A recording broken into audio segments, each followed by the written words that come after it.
উত্তাল ব্রিটেন, পদত্যাগ করতে বাধ্য হলেন ইউকে প্রাইম মিনিস্টার স্টামার। দেখুন, এই ব্রিটিশরা দিনের পর দিন ভারতের গণতন্ত্র নিয়ে এক ঝাঁক প্রশ্ন আন্তর্জাতিক স্তরের সামনে করেছে। কখনো কাশ্মীর নিয়ে, কখনো ৩৭০ ধারা বিলোপ নিয়ে, কিংবা কখনো ভারতের ইলেকশন প্রসেস নিয়ে। তারা লাগাতার ভারতের বিপক্ষে এমন কিছু স্টেটমেন্ট দিয়েছে যা আন্তর্জাতিক স্তরে একটি রাষ্ট্রের আভ্যন্তরীণ ইস্যু নিয়ে দেওয়া যায় না। অথচ আজকে দেখুন, তাসের ঘরের মতো ব্রিটেনের এই সরকার এবং তার প্রধানমন্ত্রী অসহায় আত্মসমর্পণ করতে বাধ্য হলেন এবং গোটা বিশ্বকে চমকে দিয়ে ইউকেতে এক মেজর পাওয়ার শিফট আমরা দেখতে পাচ্ছি। আজকের এই ভিডিওতে আমি ডিটেলিং আলোচনা করব যে হঠাৎ করে ব্রিটেনে হলোটা কি এবং এক্স্যাক্টলি এই ঘটনার নেপথ্যে কারণটি কি কি আছে। দেখুন, আজকে যে খবর সামনে এসছে সেখানে বলা হচ্ছে ব্রিটেনের প্রাইম মিনিস্টার স্টামার তিনি পদত্যাগ করেছেন এবং এর জন্য দুটো নির্দিষ্ট বিলকে দায়ী করে দিয়েছেন ডোনাল্ড ট্রাম্প। অর্থাৎ ব্রিটেনের এই পালাবদল কেন হয়েছে তা নিয়ে আমেরিকার প্রেসিডেন্টও স্বয়ং একটি মন্তব্য কিন্তু করেছেন। এবং আজকে যে ইউরোপ বা ইউকে বা এই পশ্চিমী দুনিয়া তাদের গণতন্ত্র নিয়ে গর্ব অনুভব করে, তাদের স্বাধীনতা নিয়ে গর্ব অনুভব করে এবং গণতন্ত্র এবং স্বাধীনতার বড়াই করতে গিয়ে ভারতের গণতন্ত্রকে প্রশ্নবিদ্ধ করে, তাদের দেশের পলিটিক্যাল যে গেম সেটা কতটা ভঙ্গুর তা কিন্তু প্রমাণ করে দিচ্ছে এই সকল ঘটনা। 2024 সাল যখন প্রথমবারের জন্য ব্রিটেনে ক্ষমতায় এসেছিল লেবার পার্টি, এবং সেই লেবার পার্টি সে সময় ম্যাসিভ জয়লাভ কিন্তু করেছিল কনজারভেটিভ পার্টির বিপক্ষে। 400-র বেশি সিট সে সময় কনজারভেটিভ পার্টির থেকে বেশি পেয়েছিল এই লেবার পার্টি, যার মাথায় ছিলেন এই ব্রিটেনের prime minister Starmer. Conservative party পেয়েছিল 117টি সিট। বর্তমান সময়ে দাঁড়িয়ে আরও একটি পার্টি ম্যাসিভ পপুলারিটি কিন্তু গেইন করছে, যার নাম রিফর্ম ইউকে পার্টি। কন্ট্রোভার্সিটা কি নিয়ে শুরু হলো, কেন হঠাৎ করে স্টামারের এই পতন? দেখুন, শেষ 2 বছরে স্টামারের নেতৃত্বে এই যে সরকার চলছে তারা ম্যাসিভ পাবলিক প্রোটেস্টের সামনে কিন্তু দাঁড়িয়ে পড়ে।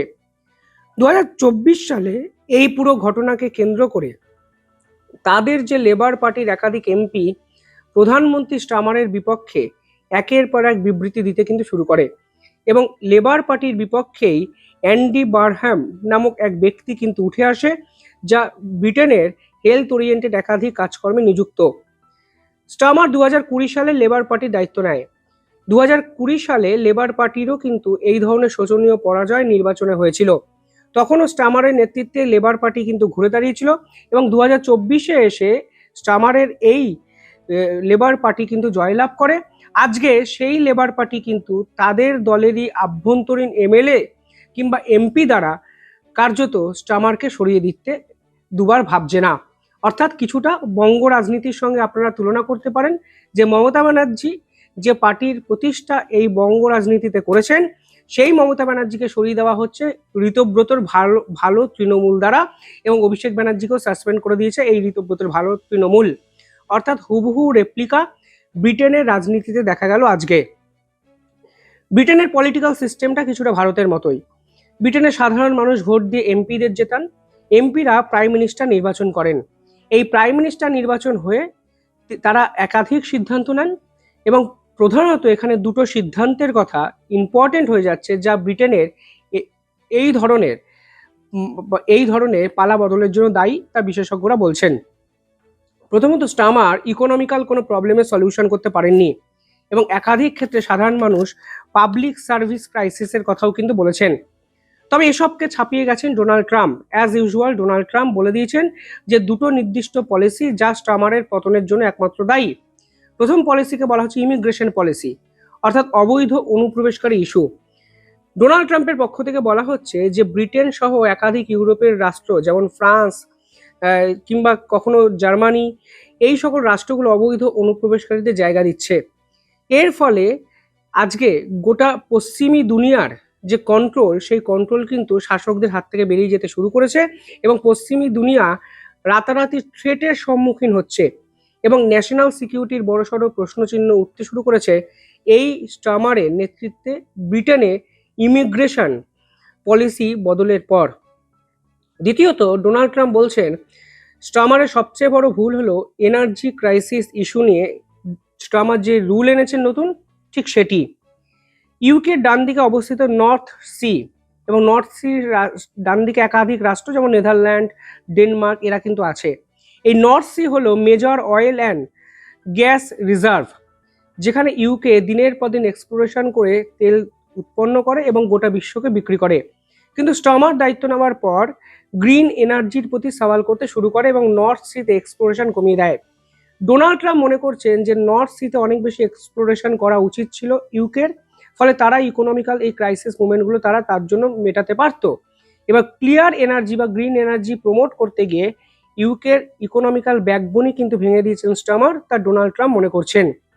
অর্থাৎ পশ্চিমা দুনিয়ার এই আভ্যন্তরীণ পলিটিক্স নিয়ে কমেন্ট করতে শুরু করে দিল ডোনাল্ড ট্রাম্প, এবং যে পশ্চিমা দুনিয়া নিজেদেরকে সর্বশ্রেষ্ঠ বলে দাবি করে তাদের আভ্যন্তরীণ রাজনীতি দেখুন আজকে তাসের ঘরের মতো ভেঙে পড়ছে। এক সপ্তাহ আগে একটি রিপোর্ট এই ভিডিওতে আমি আপনাদের সঙ্গে অ্যাটাচ করতে চাই। ডক্টর জয়শঙ্কর ইউরোপে একটি রাষ্ট্রে বক্তৃতা দিতে গেছিলেন কনভেনশনে। সেখানে তাকে সরাসরি একাধিক প্রশ্ন করা হয়। ডক্টর জয়শঙ্কর সে সময় পরিষ্কার বলেন দিন সাতেক আগে যে ইউরোপ কিংবা পশ্চিমা দুনিয়ার একটা রাষ্ট্র দেখাতে পারবে না যে তাদের বিপক্ষে যদি আক্রমণ করে কোনো আতঙ্কবাদী সংগঠন, তাহলে সেখানে সেই সংগঠন ভারতের কোনো অস্ত্র ব্যবহার করেছে বলে দেখাতে পারবে না ইউরোপ। কিন্তু আমাদের রাষ্ট্রে ভারতে যত এই ধরনের বহিঃশক্তির দ্বারা আক্রমণ হয়েছে তাদের সবই কিন্তু হয়েছে ইউরোপের অস্ত্র ব্যবহার করে। বর্তমানে নর্থ ইস্ট বলুন, মণিপুর ইস্যু বলুন, কিংবা পেহেলগাম হত্যাকাণ্ড বলুন, পুরো ঘটনা যখন ত্বরান্বিত হয়েছে সব ঘটনার নেপথ্যেই ইউরোপের অস্ত্র কিন্তু জড়িয়ে আছে।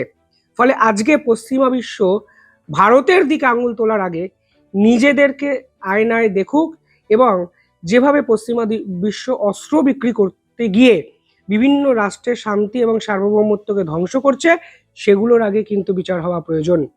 আজকে ডক্টর জয়শঙ্করের 7 দিনের মধ্যে এই সফর শেষ হওয়ার ব্রিটেনের প্রধানমন্ত্রীকে পদত্যাগ করতে হলো, এবং আজকে ব্রিটেনের গণতান্ত্রিক এক অবনমন গোটা আন্তর্জাতিক স্তর কিন্তু দেখলো।